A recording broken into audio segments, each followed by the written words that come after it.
her hypnotic dance. She holds me here with only a glance. She's over me. She's over me.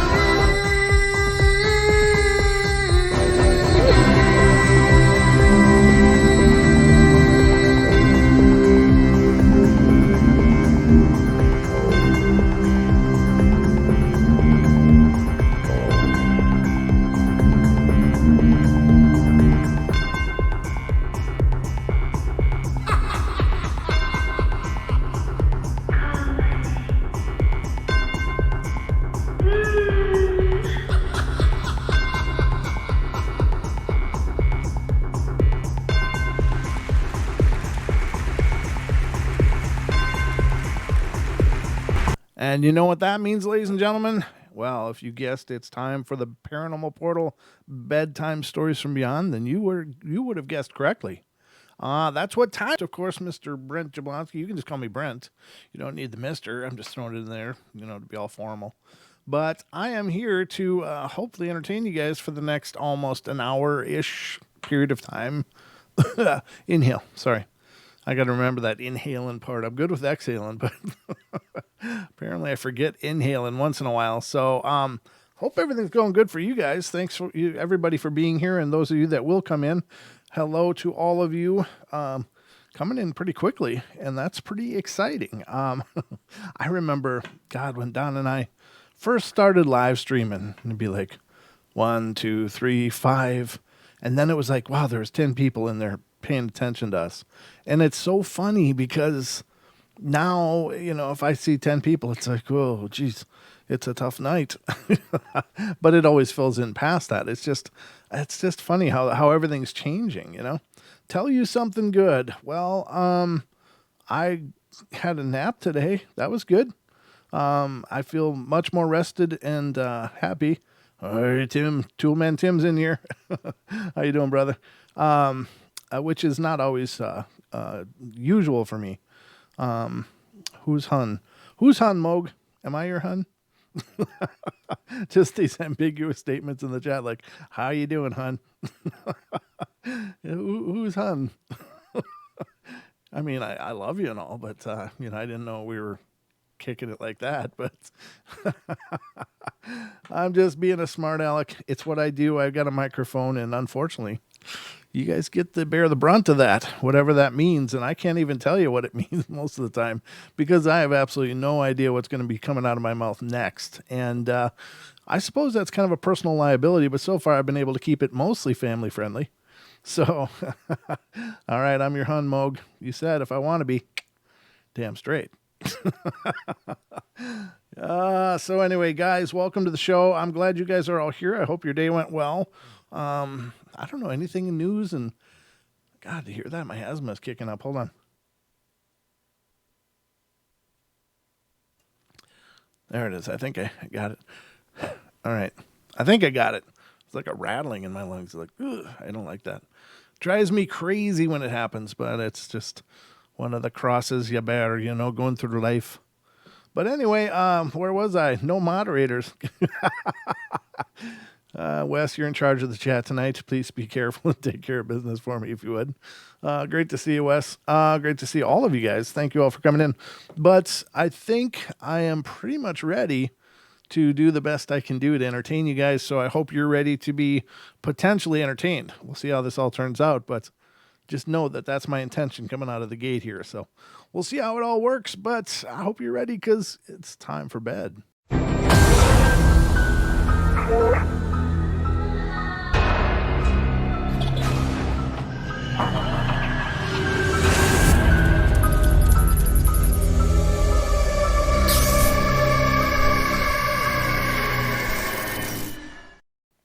Yeah, I don't know why. That's really unusual. We don't have any mods in here, but, there's Don. Don's here. Don brought his wrench with him, so we're all in good hands now, ladies and gentlemen. Let's get it started. Vamp says, I agree. Let's do that. So anyway, let's see what's going on. Oh, by the way, Don and I are releasing a new podcast tomorrow. It's going to be a really good one. This is a topic that I think is absolutely amazing, absolutely incredible. And it's one that I think is kind of spooky, but it really is kind of like beautiful and encouraging, and it can be either good or bad depending on your viewpoint. But I think it's a really positive thing. And what tomorrow's podcast is about amazing stories of kids being reincarnated and remembering their past lives. And that stuff is really, really bizarre. Now, take it or leave it. I know that it kind of runs headfirst into a lot of people's religious paradigms, and, that is what it is. We don't obviously promote any religious paradigm on the show. That's not the scope of the Paranormal Portal. You believe what you want to believe. But what the portal always will be is a discussion about phenomena, and that certainly qualifies as paranormal phenomena coming into your new life, and the small children starting to recount these incredible stories of their life that they had before. I think it's just amazing. Now, I think it's also a really beautiful thing because, I mean, if you here's my take on it. It's like, if we only got one shot at this, most of us are going to screw that up. Most of us we're going to make a huge mess of this. So it's kind of encouraging that we get several shots maybe. And if we don't get it right this time, maybe we can figure that crap out next time. I don't know. But I just think it's beautiful that, life continues, and it definitely seems to be a testament to that. So tune in to tomorrow's podcast. It'll be available after midnight tonight, wherever you get your podcasts from. And I hope you guys will definitely check it out. And I hope you will, share it. So, encourage it. If you love what you're hearing, go over to iTunes, give us a good review, because that, of course, goes a long way to help promote the show. And if you don't like it, never mind. All right, so let's get going here, ladies and gentlemen. The first story of our evening is coming from Pennsylvania. It says, my house was built in the woods. It's only 23 years old, so I know the house itself is not haunted, but in the back of my woods were once a Native American tribe settled. Now, it's not a burial ground or anything like that, but they just settled there. I know this because my history teacher did a lot of researching to find it out. It all started when I moved here with my grandparents. At the bottom of my hill, there's some really weird pottery. You could tell it was really old. Then, after a couple of years, we had a huge storm come through and cause heavy rain and some mudslides, and it buried the pottery. Prior to this moment, I never had seen this ghost, but after it, I started seeing a Native American-looking woman who was just walking around down there. I see her every morning as I'm walking down to the bottom of my hill for the bus. Now, she's never hostile in all the times I've seen her. Actually, when you walk by there, you get a very welcoming feeling. And I've done many ghost hunts, by the way, but we'll talk about those in other stories. But during these ghost hunts, I always see her. And during one particular, I was hunting with a skeptic, and she refused to come out and walk around like she normally does. My friend made the mistake of calling her out using vulgar words. After a while, he just said, "Show yourself." And then he used the B word, and in a blink of an eye, a door stopper flew out from in front of my house and missed his face by an inch or two. I wanted to make sure it didn't just fall off of my Parago. What the hell's a Parago? Parigo. I don't know that term. So I climbed up there and dropped it. And it didn't make the same noise and landed exactly the same place as it did when he almost got hit. The thing is, my grandparents were sleeping and my brother was still at work, so that kind of startled us. So we went ghost hunting in my woods. We were there under the big tree, and my friend was just kind of asking me about the layout of the woods, and he was looking another way, and when I turned to look at what he was looking at, I saw a man hanging there by his neck. Now, I've seen him before, but never this close. I mean, he was high up, and I could only see his legs at first, and then I looked up and really couldn't make out his face. Well, this all happened in a matter of seconds, and it takes a lot to make me jump, but I did. I jumped and yelled some words, and then my friend turned and he disappeared. Now, when I see this ghost, I always get this feeling of pure hatred. This particularly because this is practically rather because I'm part psychic. Okay, it's not like a nationality. Due to my family heritage leading back to the gypsies, I always get this feeling. It's really weird. Recently, I went ghost hunting with my ex-girlfriend and my brother and his girlfriend, and we were taking pictures of the tree and only caught a man in a robe far off in the distance. But the other day I went out alone, and the tree that he hung from was completely ripped off of the tree. The tree that I think they mean the branch, okay, was completely ripped off the tree. I mean, I didn't see it happen, but it looks like King Kong needed a toothpick and pulled it off the tree. Interesting. I don't know. When you read stories like that, I kind of get a feeling of, I'm not saying it didn't happen, but I get the feeling of there being some embellishments. Sometimes, especially younger witnesses feel the need to make it, these things much more incredible than they necessarily were. But then again, a cereal bowl moving by itself to me is incredible. So it doesn't take these fantastical descriptions to make me go, wow, that's really intense. But I don't know. It's just my gut feeling. Take it or leave it. And ladies and gentlemen, the phone lines are open tonight if you want to call in. 720-923-0500. So that will be good. Oh, the Duke made it in. Good to see you, Duke. You and Don are man in the fort tonight. And let's see. How many of you are here? Well, there's a lot of you guys here. So thank you guys for being here. That's awesome. Let's continue on here. And we're going to go to, this one's Georgia. Oh, that sounds kind of creepy. But it's a part 2. I don't remember a part 1 on this deal. It says snake-like voice part 2. Well, I'll read it. If it doesn't make sense, I apologize, but I don't know where the hell part 1 is. I'm looking down in the other stories attributed to the author, but I don't see a part 1. Okay, well, I'll read this and see what it says. I'm sure at least a few of you have read my story, Female Snake-Like Voice. I just looked for it. I didn't see it. Yeah, there's nothing in the description from the same author, so I don't know what happened to their first story, but it says, anyway, I can't find any reference to the first story. I find a reference in the narrative here, but nothing in similar, when at the bottom they have usually links to other encounters these people have made, so I don't see that. It says, last night I heard people talking, 2 males about 17, only to wander into the room and see that no one was there and no one else was home. The second thing I noticed is the smoke detector in my brother's room went off and no smoke was present in that room. And when he looked, nothing was wrong with it. And the third thing is I've seen an old man and woman wandering around. And finally, while brushing my hair in the bathroom, something I usually don't do, I heard another scream, and so did my little brother. But he dismissed it as the television, only the television wasn't on. Well, that's all I have for now, and this and the fact that the snake-like voice has been talking a lot more lately. Its words are not yet very audible. Okay, well, enough of that one. I don't know. It's there's no first story to really draw a narrative from, so I'm going to skip the rest of that. So this one's coming from Utah, ladies and gentlemen. This one's kind of long, so bear with me, but I hope I read it well.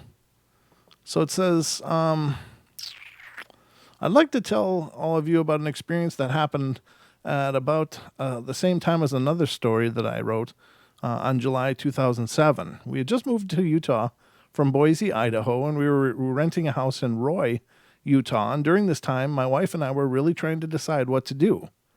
Should we purchase a house in Utah's inflated real estate market and just work full-time, or should we move down to Provo to rent and finish my PhD while working part-time? As we were looking into homes for sale in the city of Clearfield, we kept our eyes on a house that had been listed for a long time and was in our price range. This is a huge rarity because the Utah real estate market was red hot at this time, and the homes that were $220,000 or less were usually on the market for less than a day. We convinced ourselves that something must be wrong with the house and decided to ignore it. However, as we became more desperate in our search during the next couple of weeks, we decided to give the home a look. We called the homeowner, who was living in Arizona, and she seemed totally relieved that we wanted to look at the house, and she told us where the spare key was hidden. Well, that's a lot of trust. And then we could just go have a look at any time. My wife and I drove over to the house that afternoon, and we honestly couldn't figure out what was wrong with it. From the exterior, the house looked really good. It was in a really nice location. We found the spare key, and we went inside. The owner had obviously spent a lot of money to upgrade the house. It looked really nice. It was probably about 15 to 20 years old and had new everything on the inside. And we went downstairs into the basement to check it out, and it was roomy and clean. However, we noticed a small door tucked away in a corner and wanted to know what was behind it. So we opened it up, and it was a very long and dark concrete-lined storage room or cellar. And that's when it all started. The second I opened that door, I felt anxious and threatened for some reason. And I don't know why. Shaking off all my emotions, I closed the door and just said to my wife, "Wow, it's a big food storage room. Isn't that cool?" Yeah, it's Utah, so that makes sense. My wife nodded her head in agreement, but I noticed that her excitement about the house had suddenly vanished. We continued touring the rest of the house, but I couldn't shake this unsettling feeling that something did not want us in that house anymore. My wife and I finished touring the upstairs, and we met in the hallway to discuss what we thought, and logically, we couldn't find any reason why we didn't like the house. And we started talking about things like which room would go to which kid, and where would we put our furniture. In the middle of this conversation, it hit like a freight train. My wife suddenly started retching, and had to run to the bathroom. Fortunately, the bathroom was just right there. Well, I was shocked by the sudden display of nausea on her part, but not half as shocked as I was when I looked in the mirror right then. My nose was gushing blood. Well, this totally freaked me out, especially because I never ever get nosebleeds. A really dark and foreboding feeling was on top of us at this point, and we literally ran from the house. We were disoriented, and we just went looking for the nearest door we could find, and that door led to the backyard. In the backyard, I noticed a sloppy paint job on the backyard fence that was poorly trying to hide large satanic-looking symbols on the fence. Well, that was enough for us. We hopped in the car and took off. On the way home, we talked about our experience, and I was shocked when I heard my wife say, "When you opened the door to that food storage room, I just started to feel depressed or something, and it just went downhill from there." I told her that I also started to feel anxious when I opened that door. We never gave that house a second thought. Whatever it was pure evil, and there was no way that we were going to take our children into that environment. However, I can't help but wonder what happened in that storage room to create such a malevolent presence. I probably wouldn't even want to know. On a lighter note, I hope the evil ghosts know how to flush the toilet. My wife and I were such a panic to get out of there which we didn't even think to clean up the mess. Whoops. Oh well, it was the ghost's fault. Yeah, I bet you that homeowner doesn't tell people where the key is anymore. That's horrible. Yeah, some houses, they just got some dark stuff in them. I mean, that's kind of the stating the obvious, but that's creepy. I don't know. I don't know if that implies the homeowners were satanic, or if somebody had broken in there and done a lot of satanic graffiti and did rituals in there, or what the hell the story is. That's very curious, though. But I don't blame them. I wouldn't buy it. Ooh, let me see. Sorry. There we go. Howdy to you, Mr. Purple Hobbit. Good to see you. Thanks for being here. American Cryptids, good to see you. And thanks for that nice comment today on the YouTube videos. That was very cool. I appreciate that. And Vamp, hello. Philip Blair, Dead Spider, good to see you. Marilena, Linda, Smokin' Joe, Gentry Coda, Vamp again. Philip Blair, I'm just going through the list here. Justin, good to see you. Cha-Cha Monster, Gentry Coda again. I suppose I could pull up the participants list, but I was just going to do some quick hellos to everybody. But hello to you, if you're there listening. I'm thrilled you're here. Thank you so much. And those are just the people that are chatting, of course. So, Mary, hello, Mary. I also appreciate those of you who are sitting back and listening. Hello, Cameron. Good to see you. DJ Big Red, Gemini. Good to see you. D Swagger, how you doing? Good to see you. If I missed anybody, just yell at me or something as best you can. I'll keep looking every chance I get. So the next one's coming from Maryland, and this one as well is really pretty long. So this one's going to take up a good chunk of our show tonight, but hopefully it'll be a great story. Hi, D. Linda, hello. Gemini, how are you doing? Good to see you. Truth Hip Hop Consciousness, great to see you. I wonder if my story of seeing hooded beings in the woods in robes, cloaks around a fire when I was in middle school is a good story. It sounds like a great story. They put off horrible energy and they just stared until we disappeared. Yeah, that'd be a great story. If you want to call in and tell me about it. Oh, there is a caller actually, so let's get this one on the air. Sorry about that. Lots going on apparently. And this is area code 928. You're on the air. Hey, Brent. It's Smokey on. How are you? Hey, Moog, brother. Good to hear from you. How are you?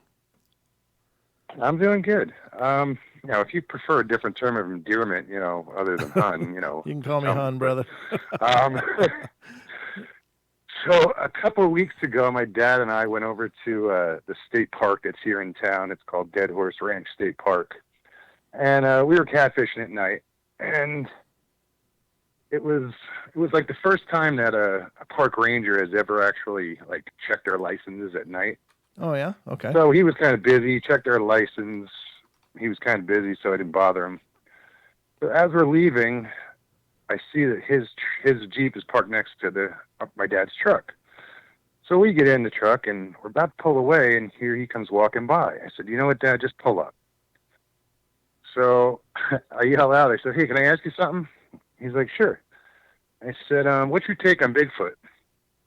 And he starts laughing as he's walking towards the truck. And at the same exact time, I said, "I'm serious." And my dad said, "He's serious." Well, as soon as we said that, this guy went from laughing to almost this, I want to say, horrified look on his face, like he was afraid of what was going to come out of my mouth next. And I realized that, and I'm like, and I said, "Well, I listen to these podcasts and whatnot and this stuff." And he's like, "Well, I don't listen to that stuff. I'm a wildlife biologist, and it doesn't exist." Mm-hmm. And he goes, "I'd like to believe it exists, but it doesn't." Mm. So I was like, "Oh, okay. Well, thank you for your time." And we left. And just as we were pulling out, I turned to my dad. I was like, "Dude, that guy is full of crap." And my dad was like, "Oh my God." Yeah. My dad was like, "Oh my God, did you see the way his face changed?" Oh. Like it gave my dad goosebumps how quickly he went from laughing to this serious look on his face. Uh-oh. Like, oh crap, what's he going to say? Yeah, I think most of those guys probably know that there's something out there. I don't buy the party line on that deal at all. I think you hear so many stories of things going on, and if they are really involved in their parks, they're going to know there's something going on too. Oh, absolutely. Because this park in particular, it has the Verde River runs right through it, mm-hmm. and it runs right through my town, and it's a 100-mile long river. It's only one of the few in the area. Uh-huh. So, I mean, there is prime habitat. It's a riparian area. It's prime habitat for one of these creatures or many creatures to exist. Yeah. So I just had it in my head. I'm like, I want to ask this guy. And, I said, "Thanks for your time. It's not often I'm in the position to ask, someone like you that question." Sure. And he kind of just looked at me funny, and we left. You couldn't get him to crack, huh? No, but I just thought I'd share that with you. I thought it was funny. That is funny, and I don't know. I guess they probably have to, claim ignorance on those things because it's their career, and honestly, is it worth telling some tourist, yeah, they're out here to lose your job? So probably not, but yeah, I'm sure. I know they. When my dad said, "Did you see his face?" I said, "Yeah, that guy's full of crap." I said, "But he's not allowed to say anything, Dad." Right. He goes, "Well, I suppose not." Yeah. So. Wow. Anyway, that's all I wanted to share. Well, good to hear from you, brother. Thank you for calling in, and it's always a pleasure. Oh, my pleasure. All right. All right. Good night, Take hon. care. Bye. All right, and that's our own Mogion Monster from the chat. Okay, so I had a question up here, and I want to get back up to this. I saw it's from Philip. Aloha, sir. Are there houses with paranormal extreme, positive woo woo like super friendly nice entities, or a house with all those friendly tame animals like in Snow White? I think there's. I think most presences are positive. I don't think that they may be startling to us and it might make us feel afraid, but I don't think that is their intention 99% of the time. I think that they just want to be noticed and want to be recognized as being there, and maybe if you were stuck in a home with nobody acknowledging you for a decade, you'd probably be pretty desperate for attention too. So I think in most of those cases, there are people that are there for whatever reason they're there. I mean, you can go on and on about what are potential reasons that they might be living in a house rather than going on in their experience. But for whatever reason, they seem to be here, and I think that for the most part, they're just probably either people that ended up there for some reason or another, or that was their home, and so they feel an emotional attachment to it, and maybe that's where the happiest part of their life was within those walls, and so they maybe came back to that rather than crossing over for whatever reason. I don't know about the whole friendly tame animals like in Snow White. You know, I think there is. I really honestly think that there are people that have these incredible energies that can, be close to animals, and animals don't freak out like they do for a lot of other people. But I think it's on an individual person basis. I don't know that there's any place where birds are going to sew you up a ball gown or something. But here's to hoping anyway. So very cool, but it's good to hear from you, Philip. Thank you so much for your question. I assume that question was for me, but it was right after you said hello. So anyway, they didn't mean throw a huge party. You know that, right? Yeah, that's good. I agree about that. I'm going to send Brent some reading glasses. Oh, I probably, well, it's up to you. I've never tried them. I do squint. The problem is when I was 12 years old, I was shot in the eye with a BB in my right eye, and I'm partially blind in this eye. And so I suppose that I maybe could get a prescription to match each eye, but it's very atypical. And I'm not real, I mean, I do wear glasses when I drive and stuff when I have to be able to read at a distance, but, I don't know. I prefer not to wear glasses. I've thought about that LASIK thing, maybe getting that done at some point, but I haven't yet. So, but thank you. I mean, it's very sweet. If you want to send me reading glasses, I appreciate that. That's very kind, and I would sure try them out. I don't know how you know which ones you use. I don't know, because I know you can go to the drugstore and get those pre-done ones, but the problem is that I have different eyes. So I don't know if there's one pair of reading glasses that I could just pick up at the store that would work. So, but anyway, it's sweet that you're thinking about that, Gemini. I appreciate that. Let's see, where was I? There was something else I thought for sure I was going to do. Oh my God, Brent. What? What's the sad faces? What happened, Gentry? What did I miss? Oh, about being shot in the eye? Yeah. Well, it was, I was in sixth grade. I had this friend in sixth grade, and he didn't have a lot of friends in our school, but I befriended him, and he invited me over for his 13th birthday. It was on a weekend, and he was a little older for sixth grade, but whatever. So I went over, and he got the Red Ryder BB gun, and so you've seen that movie Christmas Story with the kid getting shot in the eye.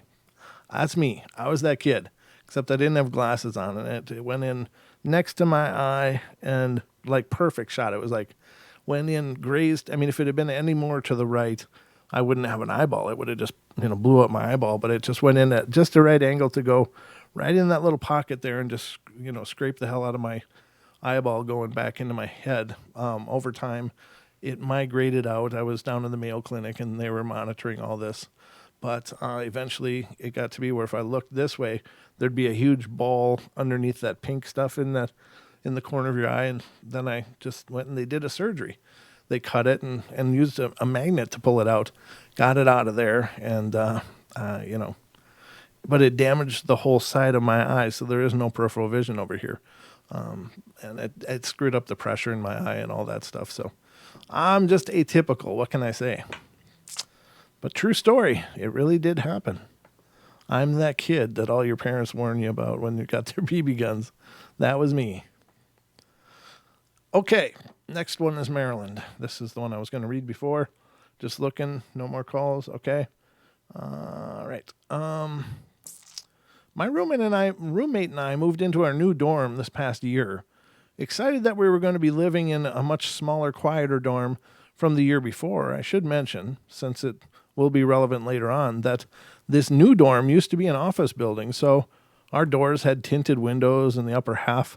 Think the doors of a detective's office from the old 40s films. And we put on construction paper and a curtain over it for privacy and to block out the light. One weekend, I was staying in our room alone because my roommate went home, and it was about 11:45 p.m., and I was getting ready for bed as usual. Well, I locked the door, turned off the lights, and got into bed, and 15 minutes later, I hadn't fallen asleep yet, and I heard our door being unlocked and open. I felt as if someone was there in the room.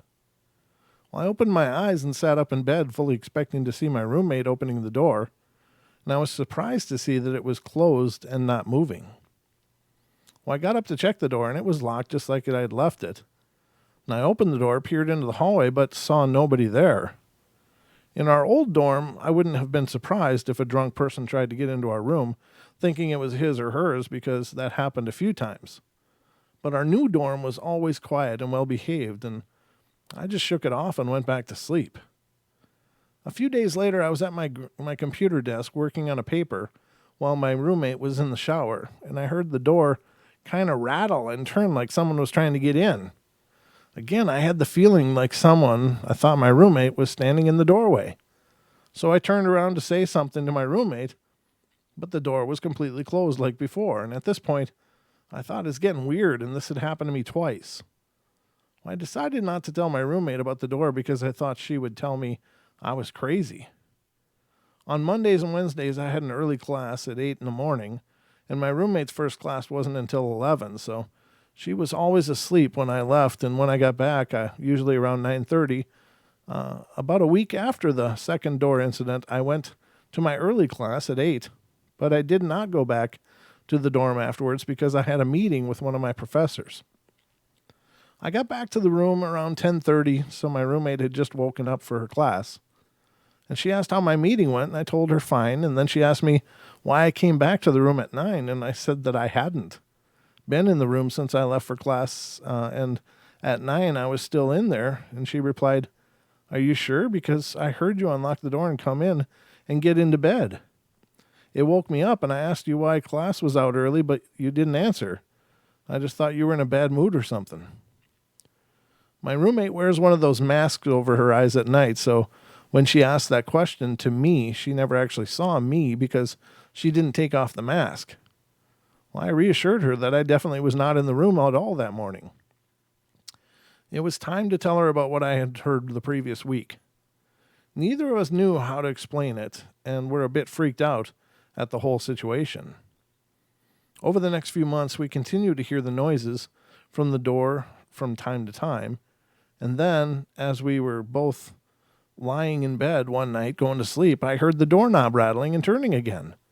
I opened my eyes to look at the door, and I didn't see the doorknob move, but I could see the curtain moving. The whole thing wasn't moving, just part of it. About halfway up on the right-hand side, there was a 2-inch area of the curtain that looked like it was being pushed in. The bottom of the curtain was perfectly still. I even got up to get a better look and watched the curtain being pushed in and going back for about 45 minutes. And then it just stopped suddenly. A week later, that same exact thing happened. I decided to investigate the curtain and surrounding area to see what it could have made it move, and on the left side of the door was the wall of the closet and only a bookcase on the right, so no heaters, no air conditioners, or windows that could have made a breeze. I still decided to blow and wave my hand around the curtain from many angles to try to recreate what I saw before. No matter where I blew or waved my hand, I could only get the entire curtain to move. Also, I could never get it to move in on itself, but only out and away from the door. I put my finger on the spot that I saw being moved and pushed it, and I pushed it and let go a few times, and it looked like just like what I saw that night. A month later, it was finals week, and I was lying in bed studying a book, and I was turned on my side, facing the wall. My roommate was in the library. Well, I was pretty engrossed in my book when I felt someone grab my shoulder. It sent a chill down my arm and up my neck, and since I was in my own little world, I figured that my roommate had come in without me knowing. But then I turned my head to look for her, but there was no one there. I could still feel my shoulder tingling from whatever I felt.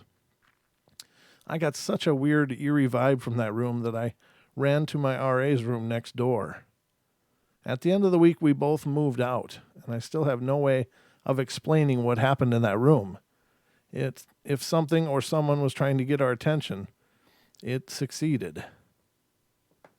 That's pretty creepy.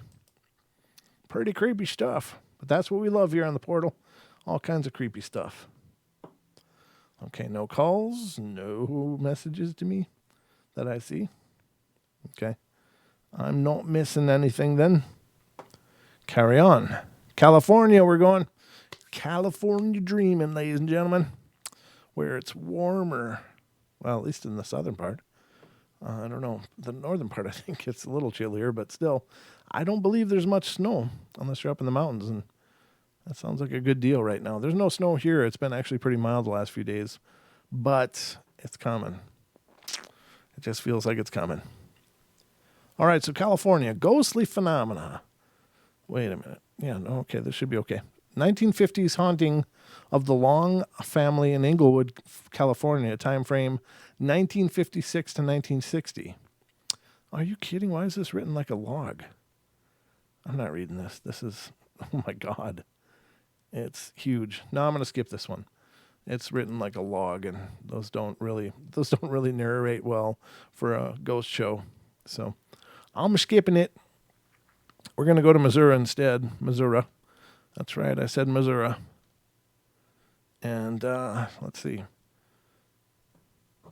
What does this one have to do with miscellaneous? Okay. First of all, I just wanted to say I can't believe I had forgotten about this. My pregnancy was pretty much a blur to me, and I can't really remember much that happened during my pregnancy. What I remember most was the beginning of the pregnancy, and the story takes place in my ex-boyfriend's house. And I was about 2 months pregnant, and I was deadly ill. I hadn't eaten more than a cracker a day for about a month, and I was just in and out of the hospital due to dehydration. I couldn't drink anything because I'd throw it up, even water. I couldn't even sleep in my own bedroom because the smell of the blankets would make me vomit. I didn't see my boyfriend for a month, even though we lived in the same house. I couldn't stand to be around him, and I couldn't stand his smell. Again, I would vomit if he was in my presence. I stayed in the guest room for the months that I was ill, and didn't leave the room unless I had to use the bathroom.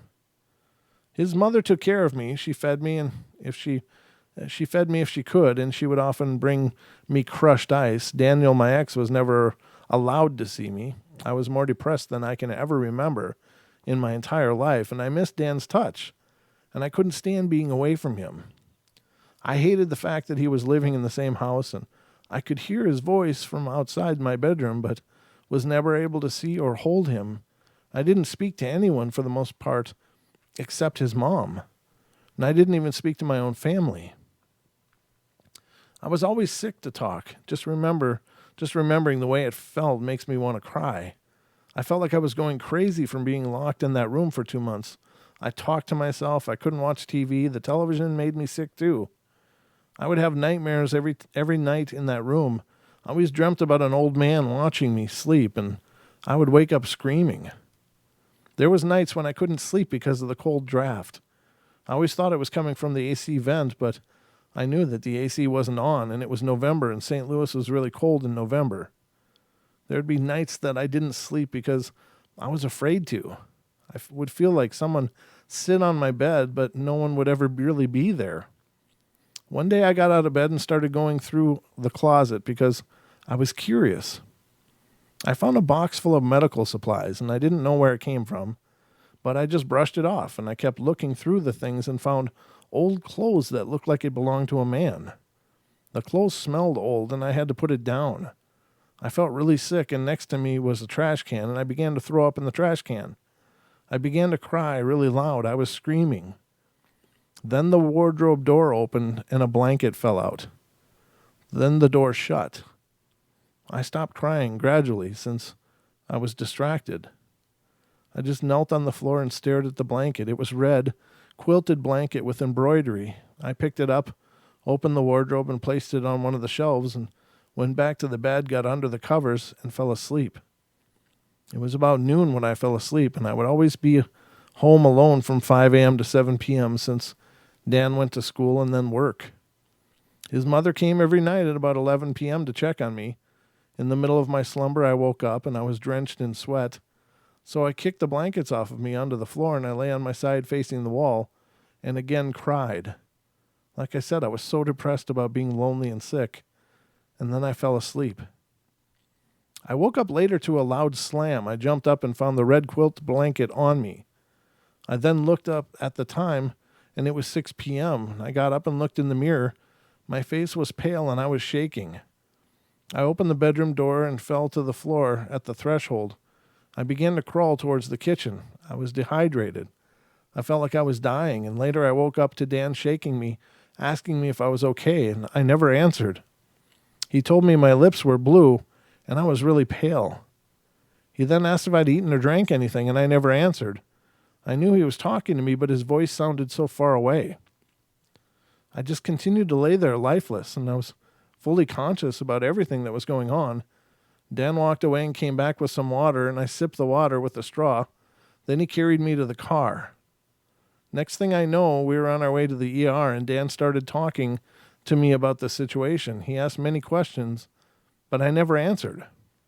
I kept thinking about the red quilt from before I passed out. Finally, I spoke. I said, Dan, who lived in your house before you? I mean, who slept in that room I am living in? And he said, well, I used to sleep in that room, but when my grandpa moved in, I had to go to the room down the hall. And that room was the best for him to stay in since it's next door to my mom's room. My mom took care of him in that room when he was sick. And I asked Dan where his grandpa was now, and I began to throw up blue liquid at that moment. I was given a Ziploc bag to throw up in, and then Dan answered, he's buried in St. Matthew's Cemetery down the street. I asked him why he died and where he died, and Dan answered that his grandfather had cancer, and one night Dan's mom found him lying dead next to his vomit. I began to cry and asked why they haven't been letting me sleep in that room, and I told Dan that I missed him but couldn't sleep with him. And that night at the hospital, they prescribed me a medication that is actually made for cancer patients, but it would help my nausea. That only worked for a while, and during this while, Dan slept in the guest room with me since I couldn't sleep in our bedroom, and after a few nights, Dan asked if we could start sleeping in the living room. He ended up getting creeped out in that room as well, and he would describe feeling watched, so we started sleeping in the living room until finally later, I got better. After the 2 months, I was able to sleep in our bedroom again. When the baby was born, we turned the guest room into her bedroom, and I had a monitor with a camera on it. Some nights, I would see movement aside of her crib, and I would send Dan to go check in her room. This happened so many times, on so many occasions, I thought that we were being burglarized, and Dan and I would stay up staring at the screen of our TV, which was showing us what was going on in my daughter's bedroom. Her toys would go off, and sometimes we could hear shuffling around and see rapid movements. Dan checked on the baby every time, but we never found anything. We finally came to the conclusion that it was his grandfather's spirit looking after our daughter. It never harmed her, so we just let him be. I will admit, I was afraid of him since I never really did get to meet him. Very crazy. That must have been a horrid pregnancy. That's absolutely sketchy as hell. Oh, yes, at that point, you really must love your child, because enduring all of that, all those months and being so weak, that's absolutely horrible. Okay, so this is not a real long one, but it's coming from Nebraska, which is kind of cool. Excuse me while I take a drink. As their flowers started to bloom, I realized that I had not an incident with the gray woman in a few months. These are tough because they always start like an ongoing narrative, and I don't know where the first part is. I was glad and grateful if I didn't see her deal with anything like her ever again. I would be fine by me. My mom found an apartment larger, bigger, and brighter in a bit of a better neighborhood as my mom worked several jobs and my sister and I were home for spring break from school. We began to do a lot of the packing. I was packing my books in my room and that all too familiar chill filled the air and I froze in fear and panic. The laughter then started, filling the whole room. I remember the first part of this. Now, there was some kind of specter of a gray, haggard old woman that would sit and laugh maniacally at them. Okay. It says, I remained motionless for what seemed like an eternity, but was probably a few minutes listening to the cackle again. This horrible laugh seemed to fill the entire air, as if coming from a stereo system, and I finally turned around just in time to see the bedspread being yanked off my bed. It was tucked in tight as my mother had us make our beds with hospital corners. It was yanked off with force. I ran from my room and sat on the couch breathing rapidly. My sister came out and asked what was wrong, and I tried to fib and tell her nothing. She asked me, is it her again? It's her again, wasn't it? That lady thing. I told her I didn't want to see anyone, which is not a lie. I did not see anyone. She stood there for a moment and then advised me that she would be so happy to move out of this apartment and leave this lady thing behind. These events took place around 25 years ago, and I remember them so vividly. I'd like to say that when we were moved, the gray woman stayed behind, but that was just not the case. Whenever there is a significant event occurring in my life, she shows up. Weddings, funerals, graduations, children being born, you name it. If the event has significance to me, she will appear sometime and somewhere, always with the piercing laugh, the bold stare, floating backwards and making just enough of a mess to be bothersome. I've had each of the homes I lived in blessed, and also have used the sage and lavender. I am a Christian and attend church regularly, and we have a Christian home. She never does anything that is actually harmful, just frightening, frustrating, and annoying. She has been around for so long, you would think I would expect to see her, but I don't, and I never will. So that's an updated, I guess, of her first story about the gray lady. Okay. This one is coming from Oregon. This one's not too long. It's a pretty short one. I'd like to share the story because I haven't had anything like this happen to me before. And it's a change from what my experiences have been. The other day I was home alone. Well, my brother was there, but he was at the neighbor's house skating, so I guess I was alone, doing the dishes when I heard the front door open. From the kitchen, you can see down the stairs to the front door. I thought it was my brother, so I looked up and saw the door opening slowly. Lately, the door's been doing that a lot. I'd wake up in the morning and the front door would be open, so my dad changed the locks, thinking that had something to do with it. The new locks were on when this happened. I walked down the stairs and closed the front door. Just as I was about to head back upstairs, I heard another door open, our garage door. I walked down to the second part of the stairs and closed the garage, and then realized that you need a key to open that door, and it was still in the locked position. I slammed the door and checked to make sure it was still closed all the way and locked, and then to my amazement, the side door leading outside started creaking. So when I locked it, I looked, I saw it was slowly opening. By now, I was confused and a little surprised. I quickly shut the door and ran upstairs to find my front door open again. Later that night, my family and my dad's boss's family went to see the new Batman movie. It was like 10:30 when we got home, and I went to go use the phone, but I found it barely hanging on the receiver, and I picked it up and saw that it was on, so I checked to see how long it had been on, and the time read 45 minutes. We hadn't even been home longer than 5 minutes, and we sure weren't gone for 45 hours, so I couldn't figure that out. Other than that, things have been getting quieter around here. Thank God. Yeah, that's the hard part. A lot of times most people don't invite this stuff in. They just get to deal with it. So that can be pretty bad. All right, what's going on? What time is it? What time is it? Oh, we got time for another one. We got another time here. This one sounds like a happy one. Let's just see if it is. It'd be nice to close on a happy note. Yeah, not too bad. I'll read this one, and this will be the show. So this is California. Oh, we got a caller. Let's go to the call first. As always, calls take precedence. Hello, area code 812. You're on the air. Hello? Hello. How you doing? Hey, yeah, this is Todd with American Cryptids. Hey, how you doing, brother? Thanks for calling in. What's on your mind tonight? Hey, well, I was talking the other night on your show the other night, and you was talking about paranormal investigations and whether someone ever had anybody follow them home. Mm-hmm. And I told you that I did, but I was at work. I couldn't tell you about it this time, so I thought I'd call in and tell you what happened. By all means, brother, please do.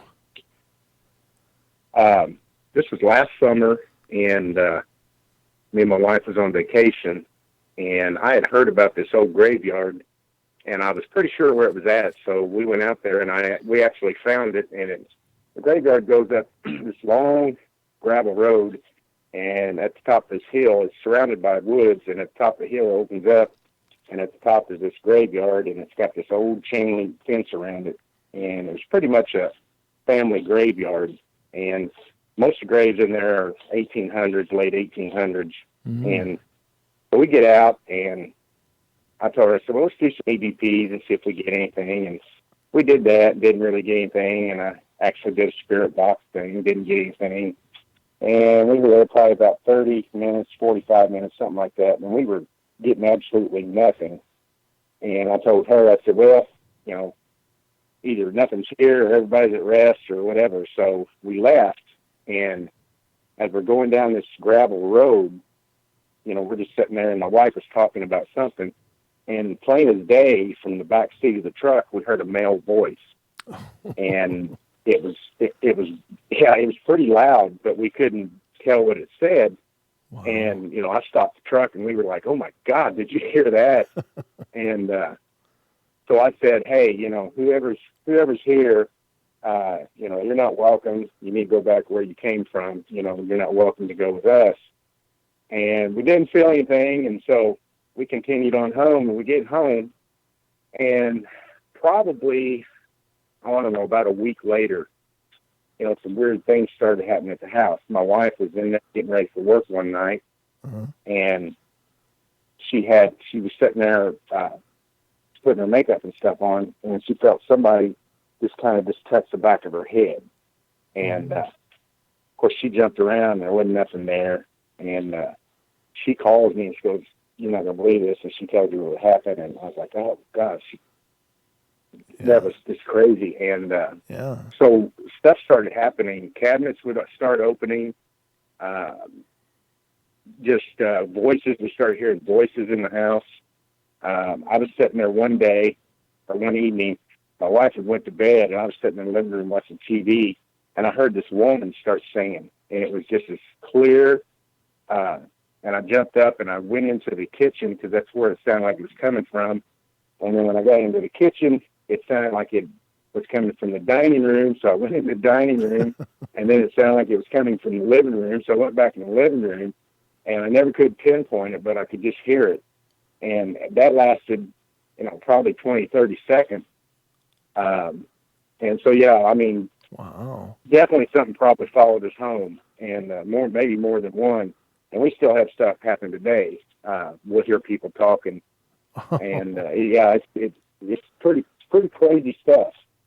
That's a long time. Now, I know a lot of investigators say that it's most commonly what happens if something follows them home. They just kind of wait a couple days, and usually the energy dissipates by itself. But that does not seem to be the case in what you're explaining at all. No. And, we're the second owners of this house. We bought it directly from the previous owners. And we had never had anything happen before that. So, Wow. you know, I'm pretty convinced maybe we brought something home, but it doesn't seem to be, you know, malevolent or anything. It's just here. Right. Yeah. So, Well, that's cool, and at least you have enough comfort or insight to not be completely freaked out. But that's still pretty intense. yeah, yeah. You know, and we've done EVP. You know, I don't like to do it in my house, but Yeah. since it started, I was just wanting to see if we picked anything up, but I can never get anything on EVP or anything like that. So I don't have much of an explanation for it, but Wow. yeah, that happened to us. Started a year ago. That's really wild, brother. Yeah, yeah. So Pretty cool. do you have any plans to do a thorough cleansing, or are you just kind of okay just letting it be what it is? We're okay with it Okay. as long as it you know, it doesn't get any worse. Right. My wife, you know, she's usually here. I leave before she does to go to work, and so, you know, she's here for an hour and a half or so by herself, and Mhm. she's okay. And I'm usually here. Like right now, she's going to work. I'm off for the next 2 days, so Oh, nice. I mean, it doesn't really seem to bother us. So yeah, we're okay with it for right now, anyway. That's really cool. Well, I think that's wonderful. Have you tried to capture any of it, like recording the EVPs or Yeah, footage? yeah, yeah. We tried to do some EVPs, and like I said, I can't get anything captured. Mm. Now we did take a picture. I was taking some pictures one day. Mhm. My grandkids were here, and it was one of their birthdays. I can't remember which one it was now, but I was taking pictures, and over towards the corner, there's a back bedroom there, and then our bathroom's right off to the left from that. And one of my grandsons was standing there, and I was taking a picture of him, and off to the left of him by the back bedroom and the bathroom, there was a orb, and I mean it was illuminated. It wasn't like dust or anything. It was actually illuminated, Wow. and it was moving because it had a little tail on it. I did catch that, but that's the only thing I've ever got. Well, that's still pretty good, though. I mean, you know, if it's a compelling photo, that's still really rare. But it's just curious, Yeah. because if you're hearing it, do you suppose are you recording at the same time as you're hearing? No, Okay. and that's the thing. I've never been able to grab, you know, get the phone going quick enough to catch anything Yeah. when I hear it, because it doesn't last that long. Now, that first time I heard it, it lasted quite a while, but I wasn't thinking about grabbing anything. I was trying to figure out where the voice was coming from, you know. So I was running around the house. But Yeah. you know, yeah. I mean, if I ever do capture anything, I'll shoot it to you. You can listen to it. Oh, that'd be wonderful, brother. I'd really love to hear that. I think it's the reason that I'm asking is because I wonder sometimes if those they sound like they're actually physical sounds, but maybe if they're more psychical or are occurring telepathically more than actually auditorily. And I'm curious about that. Yeah, you know, I've heard that too before. That it's more of an impression Mhm. that we're picking up than actual sound, if that makes sense. Sure. Yeah. It's kind of like what an impression is put on an EVP. You know, you can do an EVP and you can have 5 people standing around and nobody hears it when it happens, but it's on there. So it's like an impression of Right. energy or some sort. So it could work the same on us. You know, who knows? Yeah, right, exactly. But you know, other than that, I think they have maybe applications that you could use that would be sound activated. Like if a sound comes up, then it'll record. So if you had perhaps a recorder that was sound activated, that would turn on and start recording the instant a sound starts. That would be curious as well. But yeah, I mean, yeah, that sounds wonderful, brother. And if you do ever catch anything, I'd be honored to have a listen. That would be really cool. Yeah, man. Yeah, I'll definitely do it. And I want to say, your show, I love your show. I just found it like a couple nights ago, and I thoroughly enjoyed. I've been going back through watching, and man, you got a good thing going here. Keep it up. Oh, thank you so much, brother. That means the world. And you have a channel then as well? Yeah, I do. It's just American Cryptids.